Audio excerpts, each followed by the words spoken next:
Hello, and thank you for joining us. The Supreme Court is blocking President Trump from invoking a centuries-old wartime law known as the Alien Enemies Act to deport Venezuelan migrants held in the Northern District of Texas. In a 7-2 decision, the justices on Friday moved to temporarily block the deportations while a group of migrants challenged the president's use of the law in court. Conservative-leaning Justices Samuel Alito and Clarence Thomas dissented. The administration may still cite other immigration laws to deport migrants, just not the Alien Enemies Act. In its ruling, the High Court says migrant detainees have not gotten adequate notice to challenge their deportations.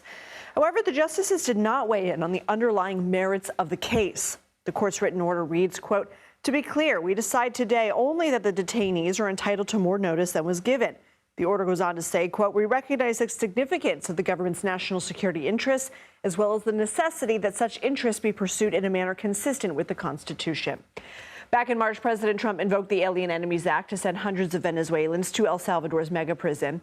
The U.S. is paying El Salvador millions of dollars to house those deportees. President Trump appeared to respond to the ruling Friday, writing on Truth Social, quote, "The Supreme Court won't allow us to get criminals out of our country." CBS News legal contributor and Loyola Law School professor Jessica Levinson is here for more analysis on this decision. And CBS News Justice Department correspondent Scott McFarlane is in Washington as well. Jess, let's start with you. Break down this ruling for us. So the court, as you said, did not rule on the merits. What the court did is send this back to the Fifth Circuit and with some directions. And the directions that the court gave by a 7-2 ruling here was basically Fifth Circuit, go back, look at whether or not there's enough notice that's being given to people. We don't think there is.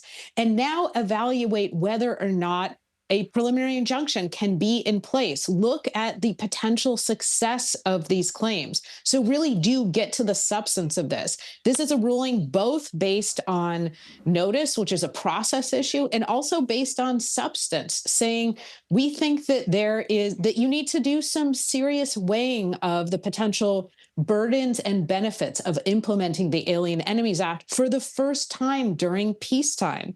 Of course, there were also some divisions in the ranks, but to me, that was the big takeaway from the order is go back to the Fifth Circuit, have them evaluate the preliminary injunction, and have them look at what amount of notice is enough. 24 hours is not. So Justice Kavanaugh said in a separate concurring opinion that instead of sending it back to the appeals court, the justices should just decide on this now. What was his reasoning?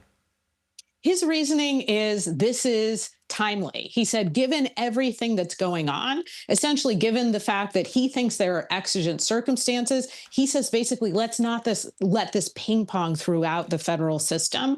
Let's just take it. Let's just decide on the merits, and let's provide lower courts with a ruling on whether or not you can use the Alien Enemies Act to deport this Venezuelan gang during, again, peacetime. We know that the Alien Enemies Act has only been used 3 times in our nation's history, all during wartime. And Justice Kavanaugh is ready to make a determination about whether or not it can be used for a 4th time. How quickly do you expect the Fifth Circuit to weigh in? I know. I don't know. I mean, I know everybody wants to know that. We have the Supreme Court saying, go back, do your job. That tends to weigh heavily on Court of Appeals judges' minds when the Supreme Court says, I need you to look at this. So I'm going to use words like all deliberate speed or pretty quickly. I'm not going to use words like 3 days or 3 weeks. What can you tell us about Alito and Thomas's dissents? So what they said, number one, is they don't think that there's jurisdiction. And what that means, and this is going to sound a little detailed, is that the way this case came up to the Supreme Court was not the typical appellate process. And what they're saying is that the order that was appealed up to the court, they don't actually have the power to hear an appeal of that order.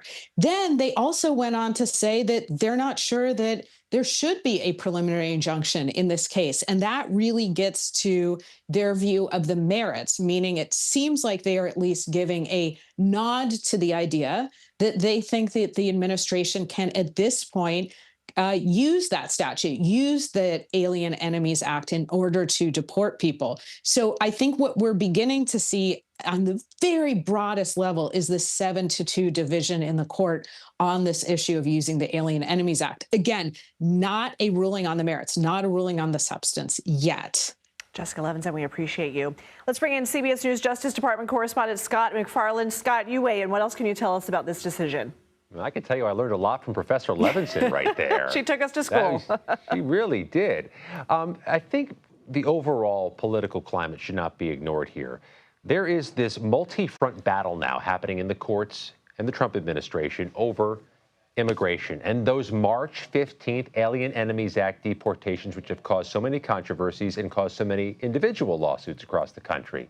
But for the plaintiffs in these cases, it has to feel like they're running not in mud, but in quicksand. They can't progress the cases. And I want to get ahead of you here, Lindsay, but there was this symmetrical hearing about 10 miles away from the Supreme Court today in Greenbelt, Maryland, over that case of Kilmar Abrego Garcia. That's one of those deportees from March 15th who the administration acknowledges was mistakenly deported to El Salvador, a country from which he has court protection from ever being deported, a country he fled years earlier.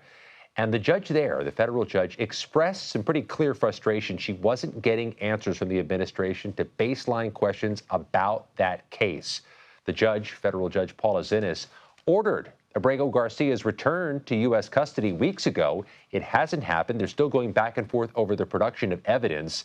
That's why it might feel, in that case, like it's stuck in quicksand.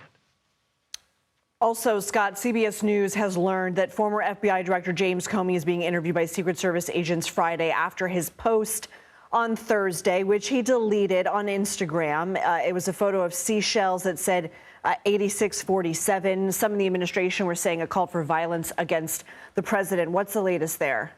Yeah, a conversation or interview, if you will, between the Secret Service and somebody who's on their radar, not uncommon. This was to be expected in short order. The social media post, which James Comey deleted, has ratcheted up criticisms of the Trump administration's Department of Justice for not going harder after or against people who were in the FBI and who were accused of being weaponized or biased against President Trump. So the 8647 is being viewed as 86 means take out or take down or get rid of, and 47 being the 47th president. Whether that's a threat or criminal, it's a whole different matter. But there's already been, Lindsay, this building pressure on the Justice Department to be more assertive, resourceful, and ambitious with how it investigates its own FBI agents who are viewed as deep state, or its former agents and leader, James Comey. And James Comey, with his social media post, has just fanned those flames and put himself right there in the middle of it. An overnight court filing from a group of FBI employees has asked a judge to order the Justice Department to destroy its list of the 5,000 plus employees who were part of the January 6th Capitol riot investigation. What can you tell us? Yeah, don't forget about that matter. Early in the administration, the then Deputy Attorney General ordered the FBI to hand over the names of 5,000 plus agency employees who were part of that Capitol insurrection investigation for review. Some of the agents on that list the list was made for retaliation and retribution. They've just asked a court to order the destruction of the list and order it never be publicized or leaked because of the words of a man named Ed Martin.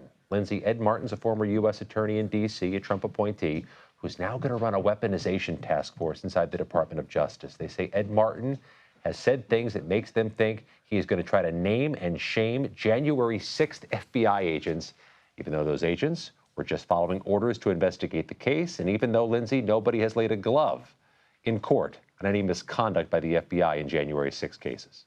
More to come. Scott McFarlane, thank you.